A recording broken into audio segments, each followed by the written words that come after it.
people who have the right kind of wisdom to share the meaning of enlightenment, the meaning of life. That's really nice, right? Today, our guest has agreed to share time with us and help us to understand the true meaning of Jnana Margam. What is it? How many of us should enter into this beautiful zone where we could understand ourselves and understand the world around us? It's a beautiful way to connect with yourself and the universe. I don't know much about it, but I'd love to learn more about it. And who's going to teach us all of this? It's none other than Thirugnani Sukumar Srinivasan, who's joining us all the way from Chennai, Tamil Nadu, India. All of us should really learn to make use of this life in the right way. We'll get to know more about it from our guest. He's none other than Thirugnani Sukumaran, joining us all the way from Tamil Nadu. Right. Yeah, that is from Chennai. Hello, sir, and welcome to the session. Thank you so much for being a part of our journey. To have so that people live in harmony.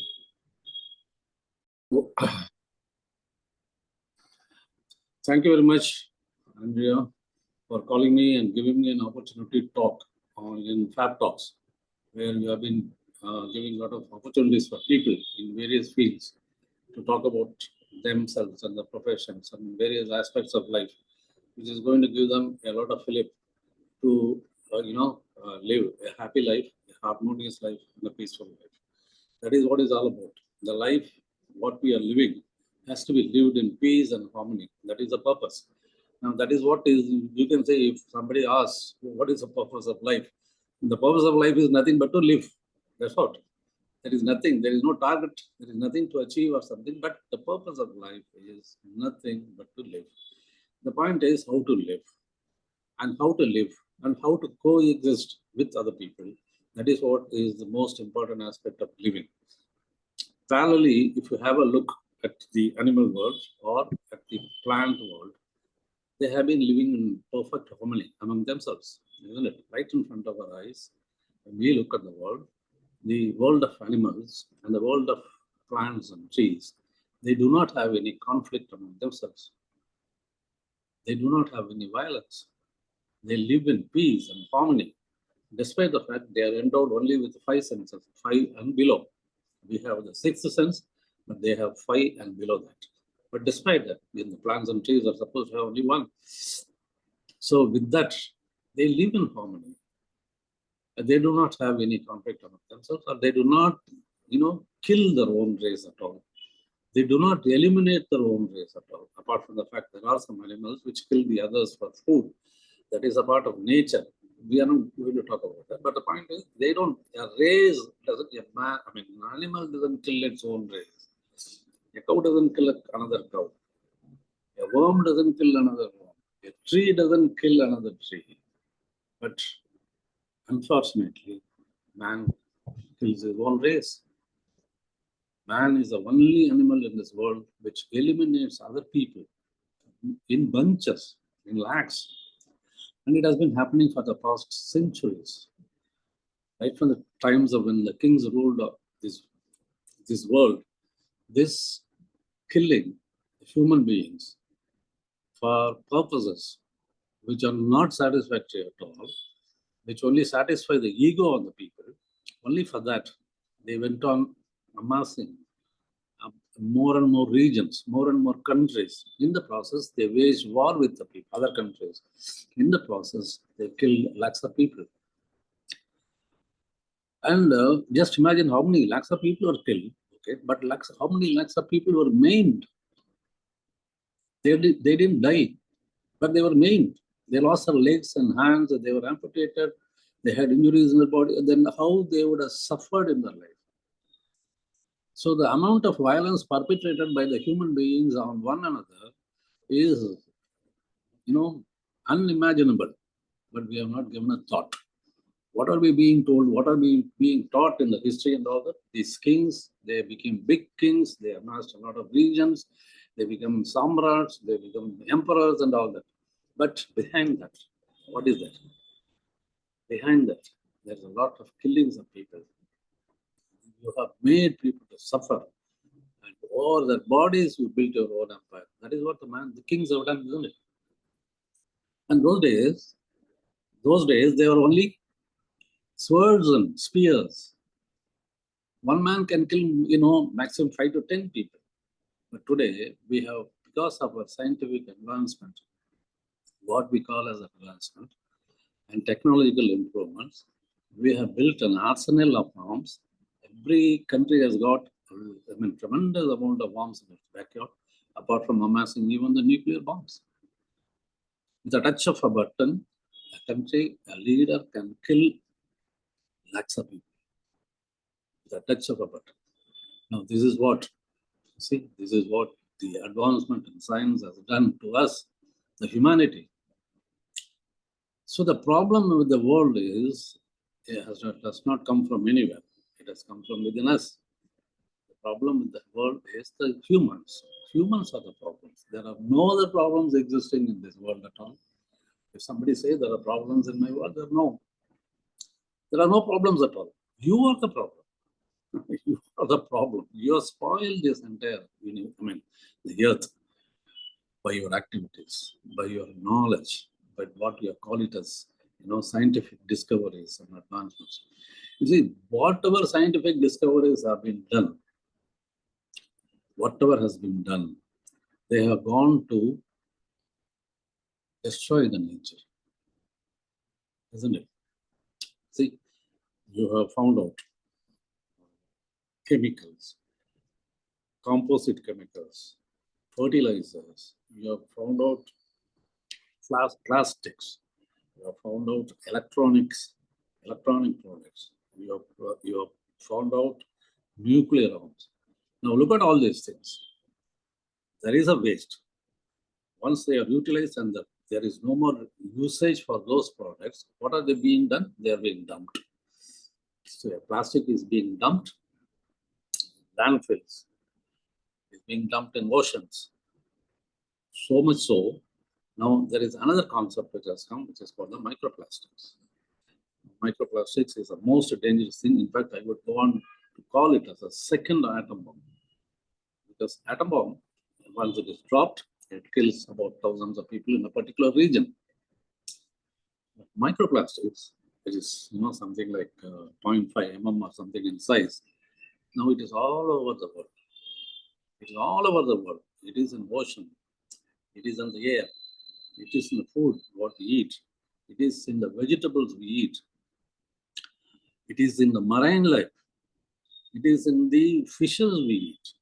So it has, the latest research shows that what this microplastics has done, it has entered into the human body.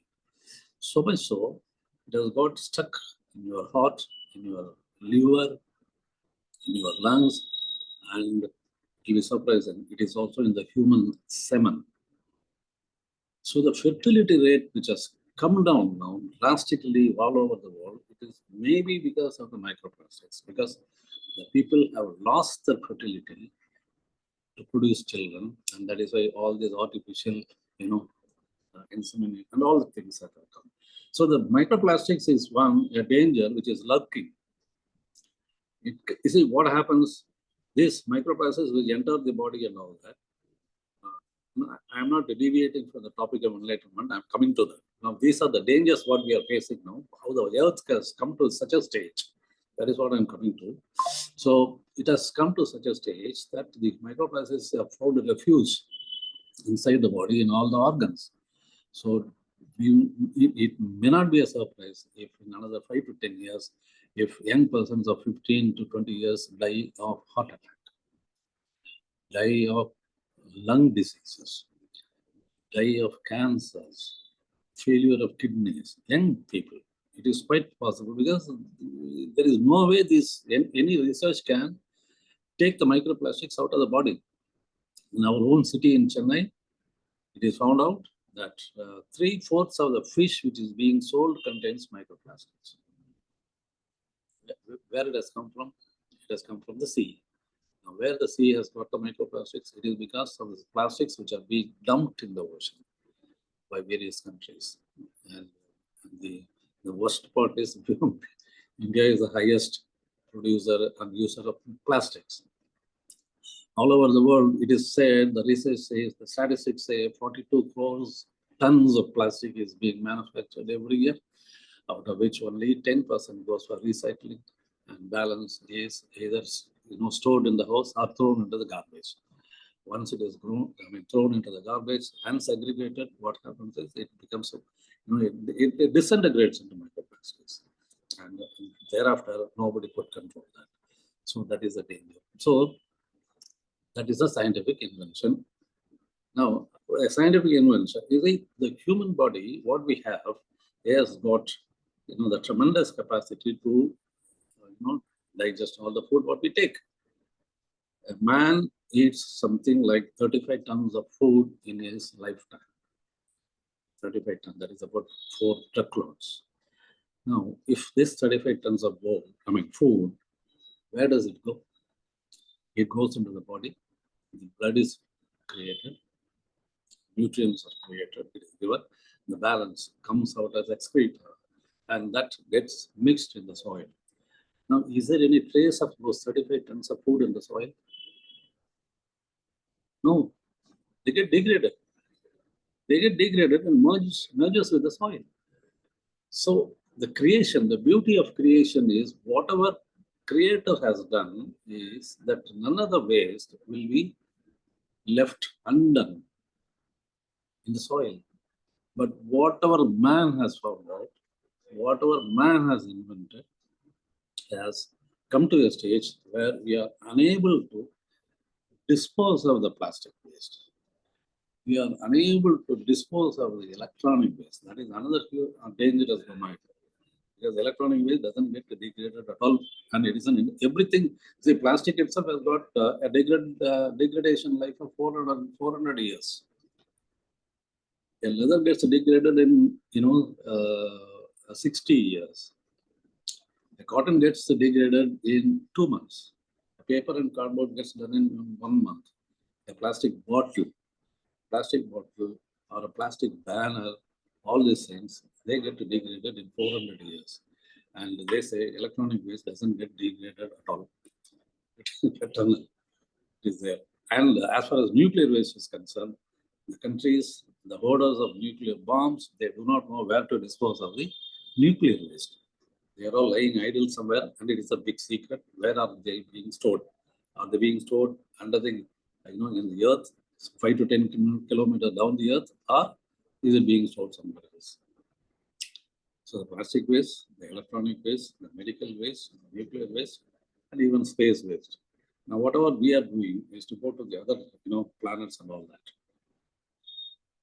What purpose? Because there also these people want to go and create a real estate business there, or they may even try to uncover whatever minerals available in the other planets and take it for their own benefit. But it is not going to help. See, whatever we have got here is not going to has not given us any life of peace and harmony. And what are we going to achieve by going to the other planets? I really do not know. The common sense will not understand as to why we should go to the other planet. Now, that is what the research is taking place, and millions of dollars are being spent. For what? For what? The Antarctic region has got microplastics. The glaciers are melting down. In another 15 to 20 years, they will completely melt down. And at that time, what sort of catastrophe the humanity is going to face, nobody can say. We are not in a position to see. The last month, there was a conference of countries all over the world. Unfortunately, after talking among themselves, they are not able to come to a conclusion as to what should be the final statement, a declaration. They are not able to come to a conclusion, and it has been postponed to another month. Now, we are facing a danger in this life, which, anytime it can happen like that, because by the time, if they are not able to come to a conclusion, we may not be there. The human beings may not be there. The earth may not be there. And what's the point of getting a solution after that? That is the pathetic situation even among the leaders of the world. This is highly dangerous. In fact, everybody should talk about these things, the climate, and how to restore the planet to its original shape. It is not possible to restore it to its original pristine shape. It is impossible, but at least some effort could be made so that at least the future generations, our sons and grandsons and granddaughters, they are able to live a life without any major diseases and all that. Now, another statistic says the non-contagious diseases in the world, they were occupying about 15% of the total disease pattern. Now, this was about some decades back. Now, that percentage has increased to 50%. Non-contagious diseases, we know that. BP, sugar, cancer, all these things. They don't go from one person to another. They are non-contagious. It has gone up from 15 to 50%. All these things are because of the wrong way in which we are living. Why I'm coming to all these things is we have a danger in the external world. We have a danger in the inner world. Both are dangers. Both the dangers are, one above the other. Which one will burst out, we do not know. Because simultaneously, as far as the external danger is concerned, there are problems all over the human beings where they are not able to lead a life of peace and harmony. More than 40 to 50% of the marriages break up in US, it seems. And it goes on, the first marriage, the second marriage, the third marriage, third divorce, and all that. Now, why does that happen? Now, our forefathers, grandpeople and all that, they lived for 70, 80 years. We lived together. The husband and wife lived together. That is our culture. That is how we lived. But they're not able to do that. They go on jumping. It is like jumping ships from one to another. What is happening? Why it is happening is because they are not able to face one to one. They are not able to face each other. There is a division. There is a conflict.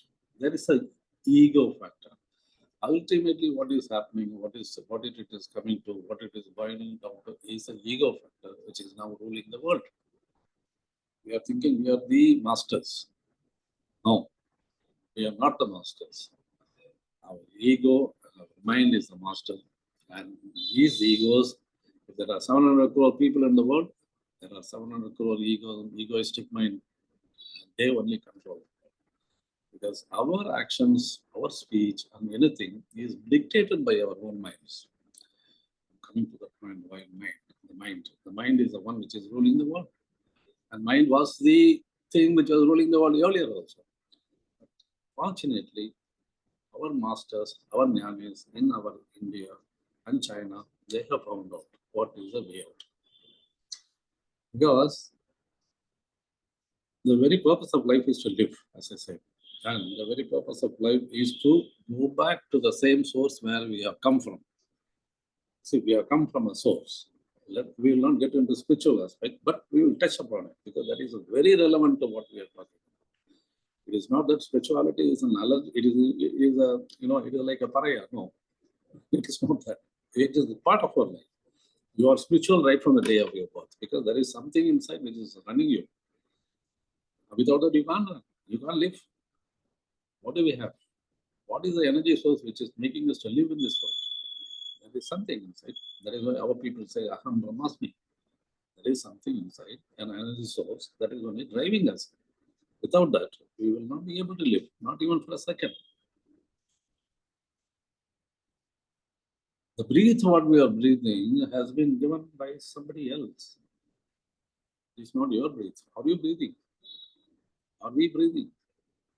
No, we are not breathing. Breath happens automatically by itself. But there is a creator.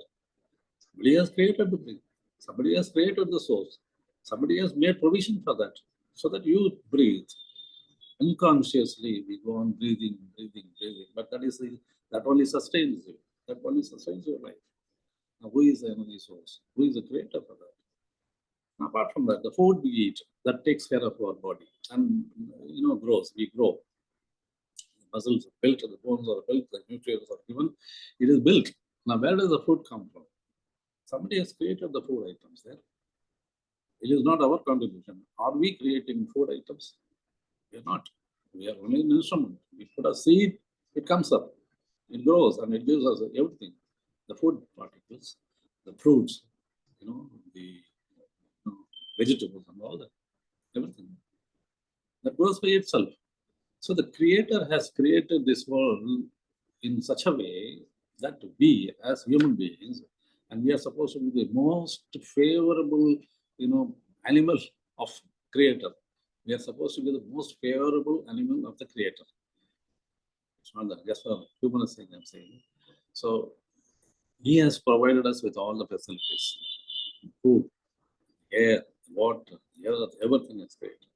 And he has given us such a beautiful machine, fantastic machine in the form of our body, which is unparalleled, which no scientific discovery or invention can match.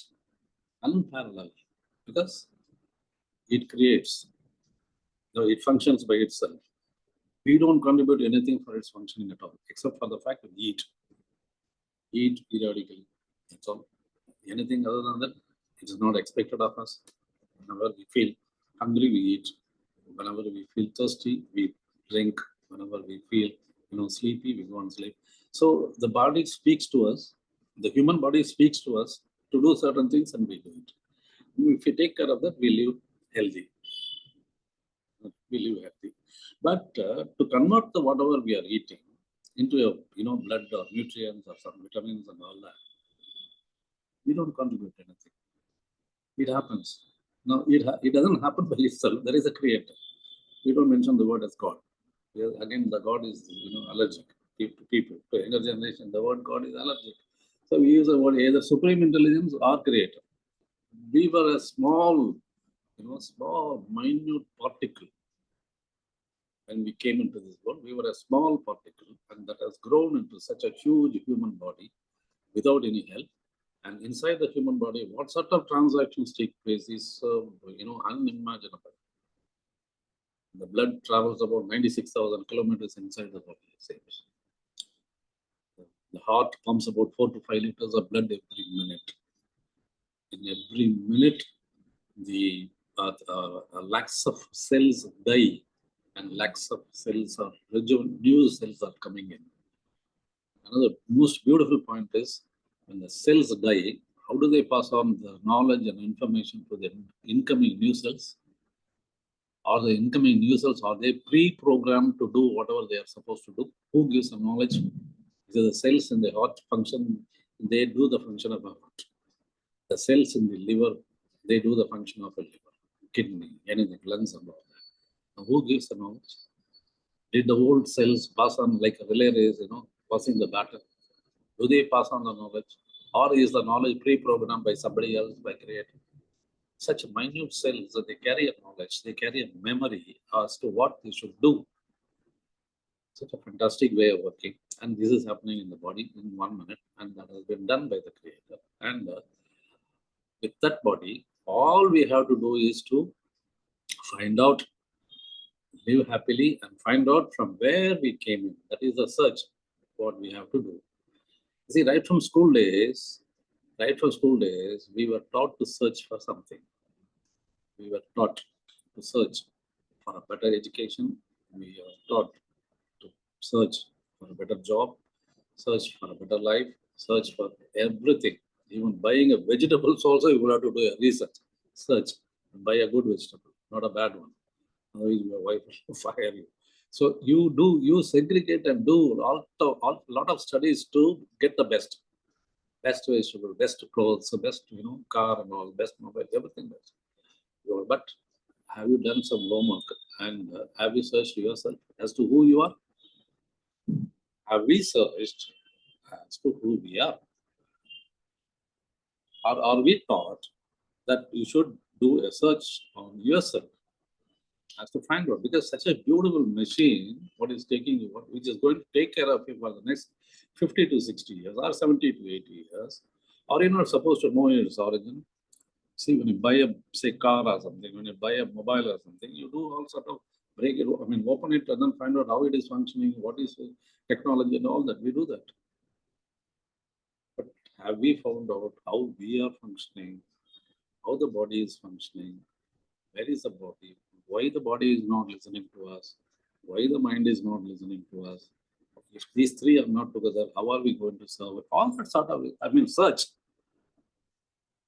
Have we inquired about ourselves as to how we have come into this world and what purpose we have come into this world and how are we going to survive and how are we going to go back? That is the purpose why you have been given a sixth sense. You have been given a freedom the amount of freedom, absolute freedom, which has been given to the human beings has not been given to any other living creatures. There are about 84 lakhs of creatures in the world, and none of them have the amount of freedom which the human beings have been given. Why that freedom was given? Can we say we are the most favorite son of God? No, but it has been given. But at the same time, we have been also given a mind which can think, which can, elaborate, do multiple research, do a lot of things, think. All those things are quite possible and it has been given to you. Now, why it was given? Why it was given? When we came inside the world, our mind was blank. We were as innocent as a child, without any, it's not a corrupted mind at all. As we compare a child's mind and my mind at the age of 74, there will be a lot of difference because that mind is it is an innocent mind, and my mind is corrupted with all sort of worldly matters. Worldly matters, isn't it? Isn't it? That is what. So they have been given, children have been given an innocent mind, and you are supposed to grow along with that innocent mind. And that is a freedom given to the human being that you should grow with your innocent mind and attain the state where you are rejoining the place where you have come from. That is possible if you are to rejoin the place from where you have come. If you are to go to the source from where we came, it is possible only with an innocent mind. Innocent means not in superficial terms. It's a pure innocent mind where there is nothing available there. Like a whiteboard where there is not even a single black mark. That is an innocent mind. And with that mind only, the man can attain the state of what in spirituality they call it as mukti, or they call it as a state of enlightenment, or they call it as salvation, or they call it Christianity as the kingdom of heaven, or they call it as a state of nirvana in Buddhism. All these things. See, all these things are only same. Everything is same. All the religions speak, they preach the ways and means and as to how to go to this state. That is more important. And that is what each human being has to strive for. Each human being has to try and find out as to why I do not know about myself. And whatever has been taught by our parents is not the original knowledge. It is all a borrowed knowledge. We call it as a borrowed knowledge, right? Because they themselves do not know the truth. Then how will they pass on the information to us, the knowledge to us? So what they do is they dump their borrowed knowledge into the children, and these children, they dump their borrowed knowledge into their children. That is how the tradition has been going on. We have been living ignorant for centuries, not knowing about ourselves, isn't it? Well, if you look at the way that the human evolution has taken, not evolution, but centuries back, how the man lived.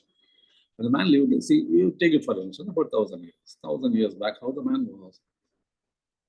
There was no technology, there is no scientific advancement, nothing. They lived a simple life and all that, but they lived. But apart from the external life, as internally, all these people, they lived with the positive as well as negative emotions. All the human beings, the trees and plants and animals do not have emotion of their own.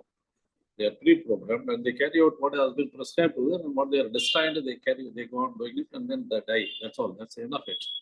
But here we came with an innocent mind, but by the time we grow up into adulthood, we accumulate all sort of borrowed knowledge.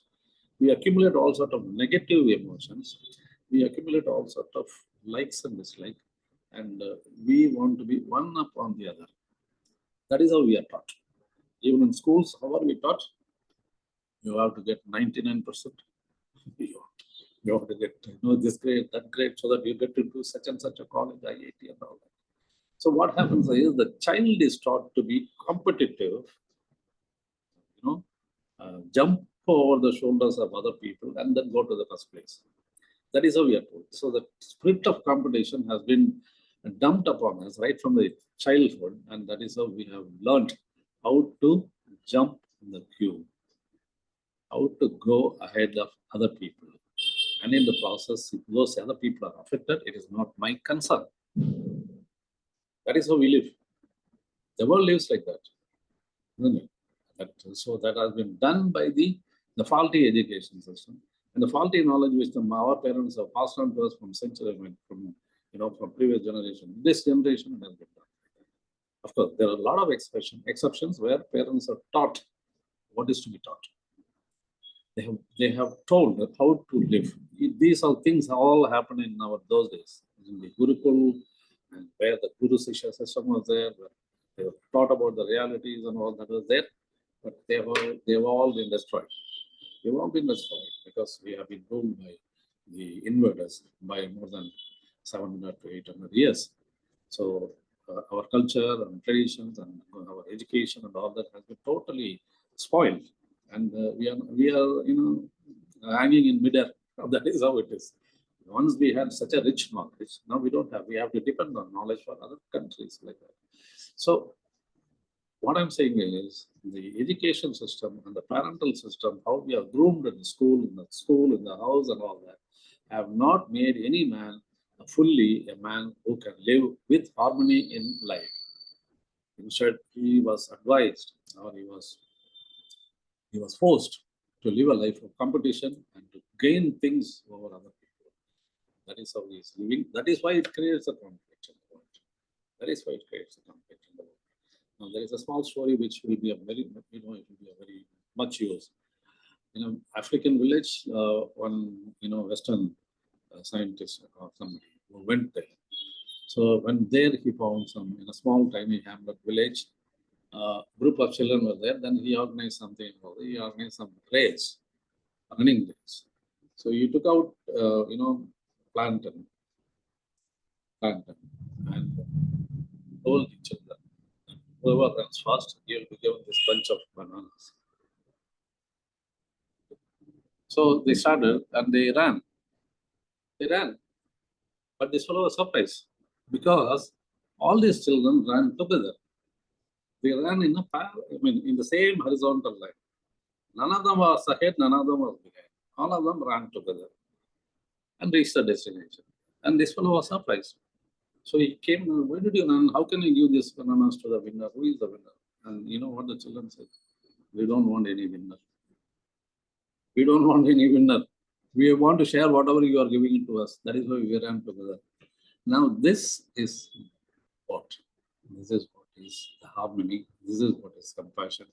And this is what each of us should live in this world. But unfortunately, this is not going to come. It is now possible only in a utopian world, isn't it? It's not possible here. But what I'm saying is at least some people, they should be able to think, yes, I should bring my children in such a way that he lives and gives much importance to living in a very harmonious coexistence with other children, and do not bother about winning, getting high competitive marks and getting nothing. Be a good human being. That is what. So if there are people, of course, they do it, but the percentage is very low.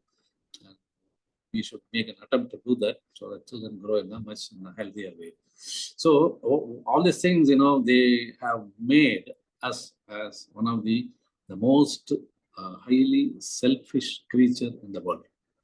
The human beings are the most selfish in the world. They do not have any knowledge about themselves. They create all sort of havoc in the world. They kill their own race. They kill everything. They want to be ahead with others, and they do not bother about how they are suffering. They do not bother about more than 50% of the people in the world are supposed to live in poverty. They have only one meal in a day, it seems. And here, people are wanting to go to the moon and Mars and all, spending crores of dollars. Just unimaginable. So this situation has come out because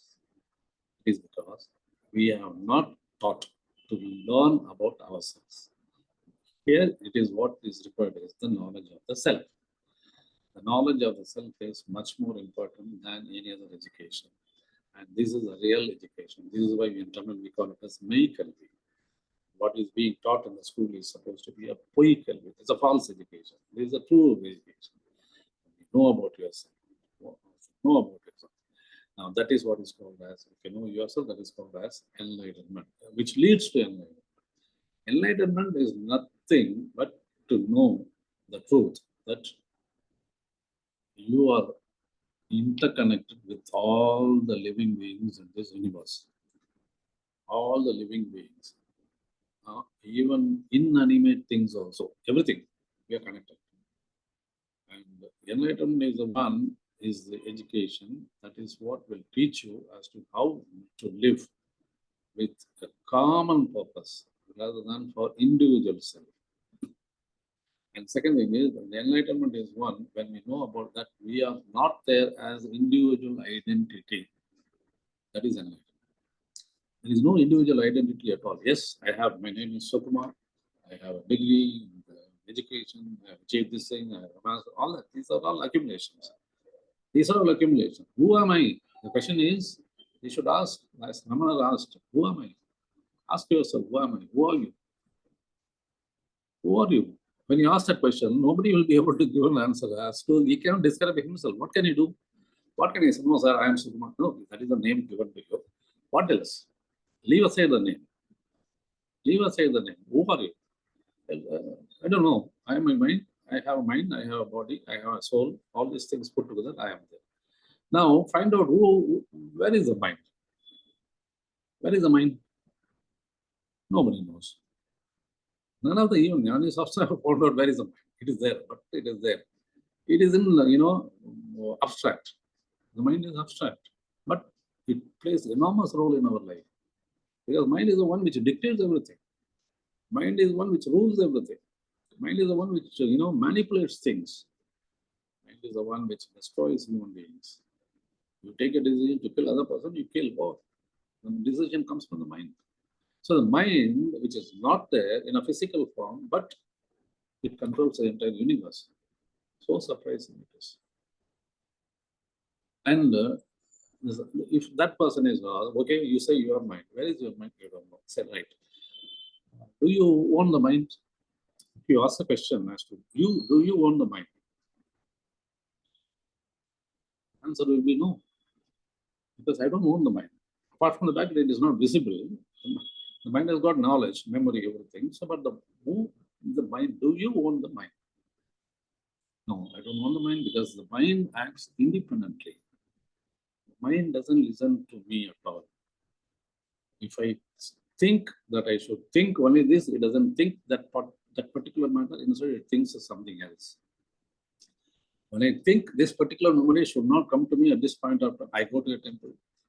I go to a temple and I start praying there, and I think no other memories of sex, cinema, politics, nothing should come there. I should concentrate on praying. That is what I think. That is what everybody thinks. But when you're praying, all these things come to you. All these memories come back flooding into you, isn't it? It happens. It is without control. So the mind functions on its own. We don't have any control over it. And when you don't have any control over the mind, can you call it is your mind? Anything possessed by you should be under your control. It's not in my control. Okay. What about the body? Is the body under your control? He's asking. The jnani is asking. Is the body under your control? After thinking sometimes he says, no, it is not. Why? Because the body functions by itself. I don't contribute anything to its functioning at all, except for the fact that I eat, nothing else.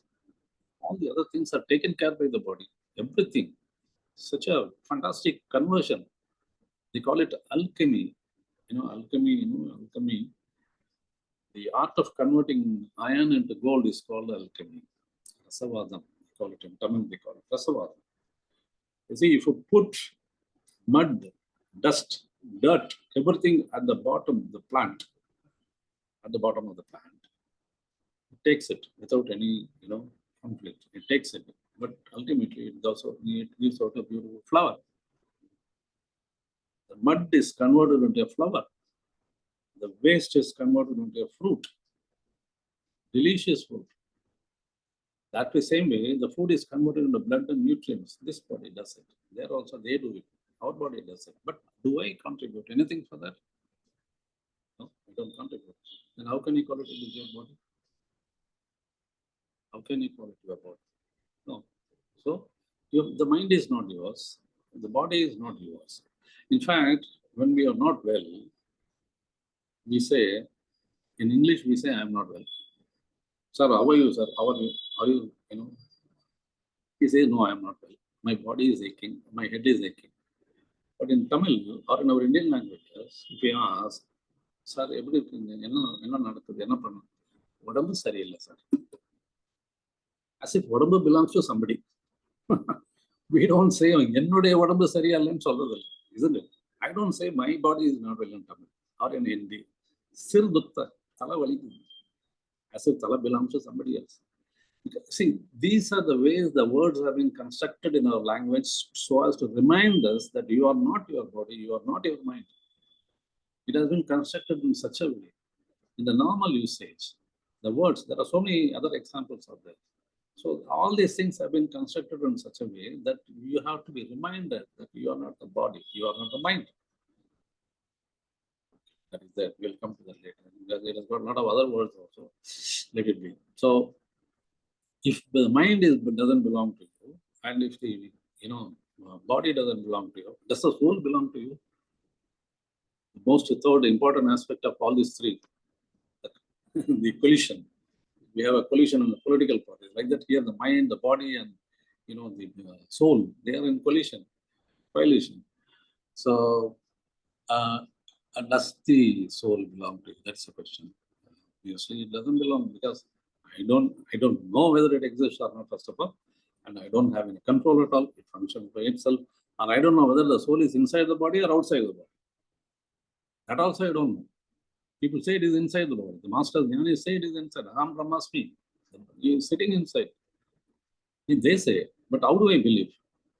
Because, see, the soul gives all, let us assume the soul gives all the energy for the body to function, for the human beings to function. Sorry, is it necessary for the soul to remain inside the body and give the energy to the body? By our scientific discoveries, we have found out the ways of controlling things in a remote manner. See, we use a remote for everything. To switch on a TV or a fan or anything, IoT, right? All those things are there. And we use a remote also to kill people in other countries. That is how the Iranian general was killed. See, so we, with our knowledge, limited knowledge, we have found out ways of operating things in a remote way.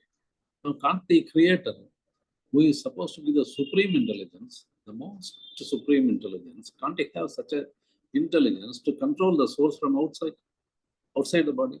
Is it necessary for him to place a soul inside each and every human body?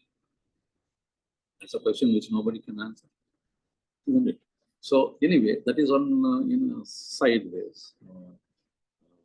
The soul is inside. Let us assume it is inside, but it is not under our control. The body is not under my control. The mind is not. Then who are we? If you are not the body, if you are not the soul, if you are not this, mind, body, soul, who are you? Who am I? Where is that form? No answer. So that is the answer. That is the answer for enlightenment. Enlightenment is ultimate that the truth to realize by yourself, by everyone, that I am not there. That the I is not there at all. So I am part of the universe. That is what quantum physics says, isn't it? Quantum physics, what did they find out? They found out that an object is simultaneously both in mass, a physical form, as well as in a wave form. There is a duality. That is what quantum physics says. To my limited knowledge of science, it says they have found out it is both in physical form as well as in a wave form. A wave form. So it's a duality. So there it doesn't exist at all. It is the same way. What we think as body, what we think as a physical body of each and every creature or a human being, is not in the physical form at all. It is also in the wave form. It's also in the wave form. That is why we say, that is why in fact it is found out that we are living in space. Now if I ask a question, where are we living? People will say, yes, I'm living in my house, I'm living in my apartment, I'm living in my Bangalore, or this, that, and that. But that is not the truth. The truth is, all the human beings live in space. Why? Because the body is in space. The space starts from the ground level. The space starts from ground level and goes up. And the entire body is in space only. This entire body is in the space. It is in the entire body is not on the ground. It's in space. So we live in space. All of us live in space. So what difference does it make if you live in space and all your walls are covered with bricks or diamonds or gold or whatever it is? It doesn't matter at all. You don't live on the walls, isn't it? Wall, if it is made full of gold, or the ceiling, and the ground, everything is made of gold. Are we going to live there on the walls or on the ground or on the ceiling? No. They are only protecting us from the elements, but we are living in the space. And added to that is a point that all the physical objects, they have space in the body.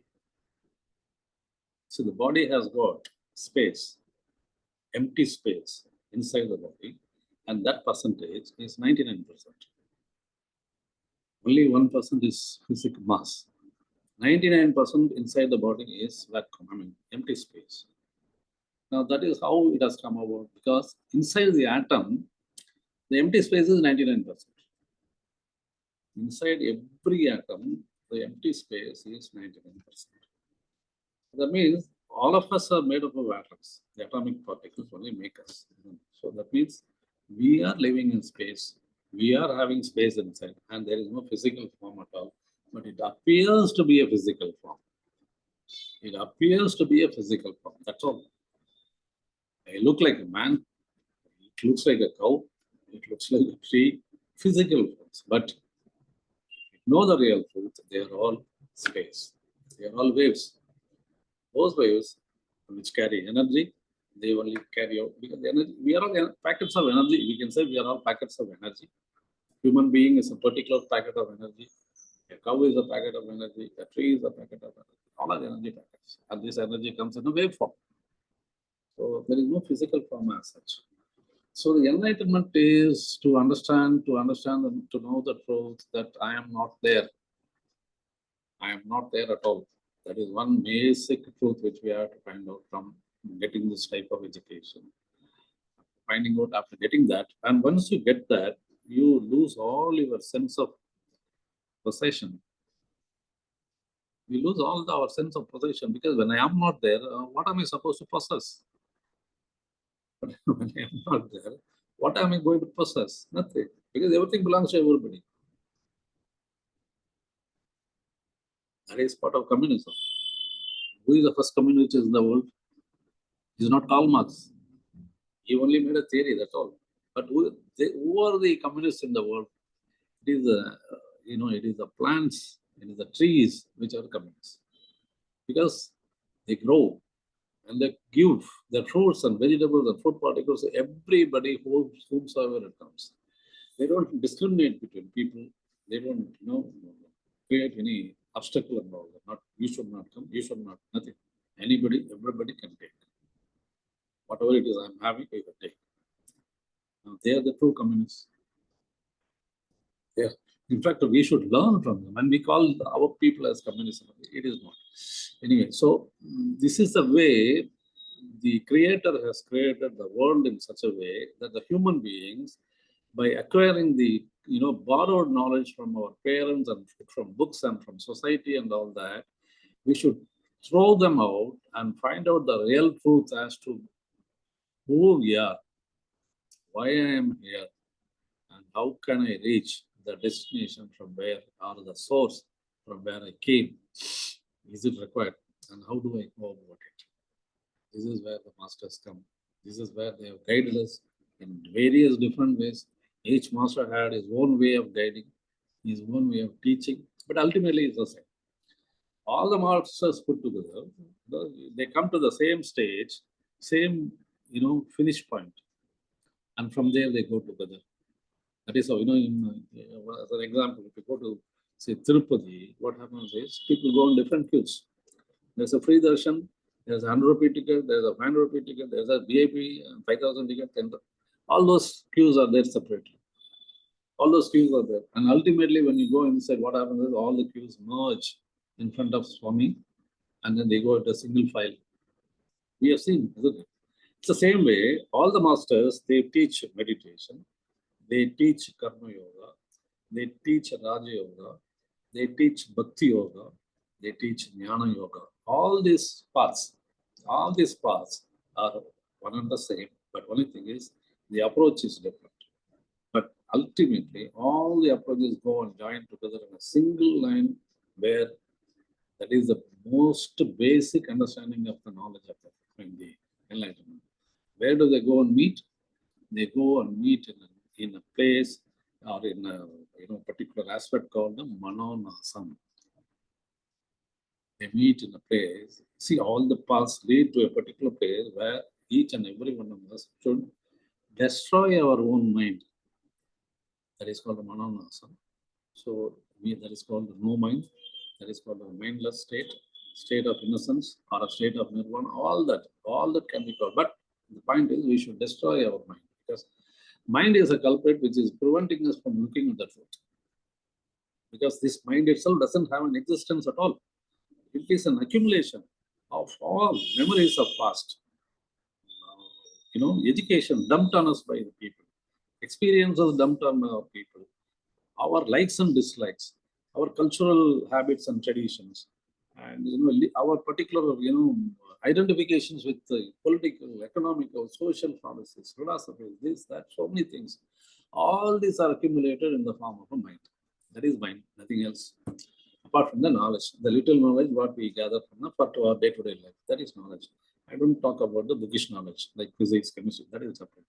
The knowledge with which I know how to eat, I should eat by putting food in my mouth. That is a knowledge. So that sort of knowledge, we know how to live. That's all. But all the other part of the mind is, dumped with all these things. We have been dumped with a lot of beliefs. When you do not know about a particular matter, we believe. When we are ignorant, we start believing something, isn't it? That is what belief is. People say, one group says there is no God, the other group says there is a God. This fellow believes there is no God. This fellow believes there is a God, but both the beliefs are wrong. Because all beliefs are wrong. Because all beliefs come out of ignorance. When I do not know the truth, what do? Is I look around and find out what is the belief I can cling to. I catch hold of the belief and cling and can keep it for my lifetime. I believe in a particular religion. Oh, this is the best religion. So I cling to my religion, and I take it in my heart and see that I go and kill people because I am clinging to my religion. That's a belief. A religion is nothing but a belief. When I came in, there was no religion at all. And how I started clinging because my parents said, you are a so and so, you are a Hindu, you are a Muslim. And that so I, steadfastly I go on clinging to that religious belief. That was saying lots of beliefs. Lots of beliefs. See, when your national anthem is played, you get up and say salute. But in a match, when another nation's national anthem is played, you sit. You don't do that because you believe in it's a national anthem. So immediately you feel, some fires and this, that, and all that. But when the other country's national anthem is played, you don't feel anything. It's also the national anthem. Those fellows get up and then pray. If we don't have that sort of belief, then I will get up for both the anthems. I will respect my anthem, I will respect their anthem. See, likewise, you're walking on the road, you see a temple, immediately you say all that pious, And when you go somewhere, some distance away, you find a mosque, you don't feel anything. You just, oh, it's a building. But that mosque is a very, pious place for other people. But for you, it's not a pious place. Right? It's a building. You look at a church, it's a building. But that fellow says, no, this is the most sacred place. Because you believe in a particular thing. Like he believes in a particular thing. So all it boils down to is what? Beliefs are dangerous. They divide the society. Beliefs happen because you are ignorant about the truth. If you know the truth, you will not believe. Suppose there is a sun. Do I need to say I believe in the sun? Nobody says, because sun is a sun. It is there. It is a truth. Nobody can say, no, I don't believe in that. Can somebody say, no? It is a Hindu son or a Muslim son, nothing of the sort. That way, when the truth is there and people understand truth, they stop believing things. That is what we have to do. An enlightened man will not have any belief at all. An enlightened man will not cling to any of his identifications inside. He will not cling to any religion, caste, language, power, education, tradition, cultural habits, political, economic, so nothing. His mind will be as pure as a child. Only when we start clinging to things, our mind is corrupted. Now, the enlightenment is one which tells you not to do that and which reveals the truth, and thereafter you proceed in that particular path, and you have to go to the path of where you can destroy your mind and be in a state of innocence. That is why, when Jesus says, unless you are born again as a child, you will not be able to come to the kingdom of God. So he wants us to be born again. What is born again? How to, get a birth in this life itself. He says, before death, you get a birth, another birth. That is what he says. You become a child again. So that's why we say Duvijan. In Sanskrit, they say Duvijan. You are born again. You are born again. Even before your death, even before you complete your life, you are born again. Only when you get enlightenment, that is only when you become a child again. You may be 30, 40, 50, but you are born again and become a child again by destroying your mind. That's the most important aspect.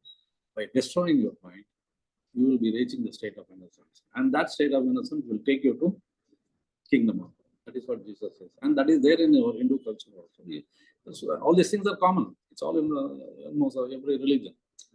So the state of innocence, one who identifies himself with the state of innocence and lives with the state of innocence in this life is an enlightened man. And if he lives an enlightened life like that, there will be no conflict in the world, there will be no conflict in the society, there will be no conflict between countries, nothing. So what is foremost important point is that everybody should get to know themselves, get enlightened, and to know themselves as to what is the obstacle and how we have come to this stage. Having been given a beautiful life over all other living beings, we are the ones who are, that is one thing. That is one thing. Human beings are the only creature which can reach the state of, mukti state, the state of mukti. We have come through the cycle of evolution and we are at the top of evolution. And the next step for us is to go above and become divine again. And that is given only to the human beings, nobody else, no other creature at all. And that, with that particular gift given by the Creator to us, we have dumped it to the background, and we are living a life of sort of sensual pleasure, and we're living in conflict, and wars are happening all over the world. We don't know. We have spoiled our. That's why I said we have to retrieve. We have to reclaim what we have lost. We have lost the paradise, but we have to regain the paradise. And to regain the paradise, you have to know yourself. You have to become enlightened. And to that extent, the path of enlightenment has been given by many of these masters. You are Valala, Ramana, you are J.K., Osho, Ramakrishna, Nisargadatta Maharaj. So many gnanis have come in this country, and they have been giving this path of self, knowledge, and enlightenment.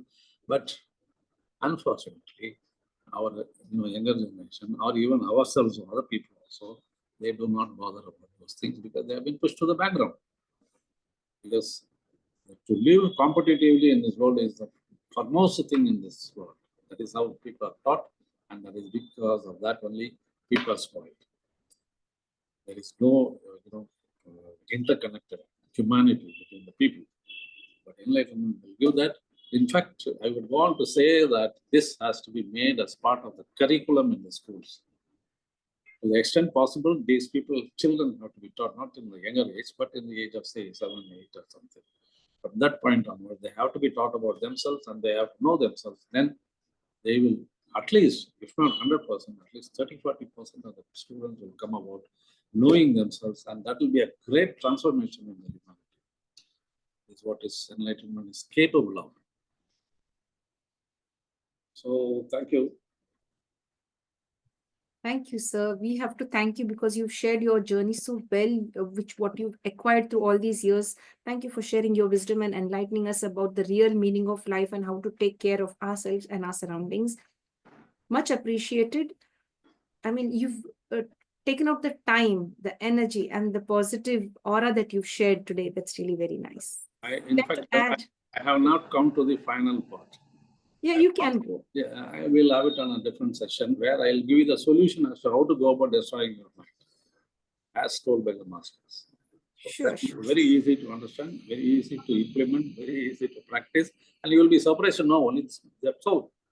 See, we have been thinking that all these religious people think that this is a very big Himalayan task to achieve this. Nothing. It is as simple as that.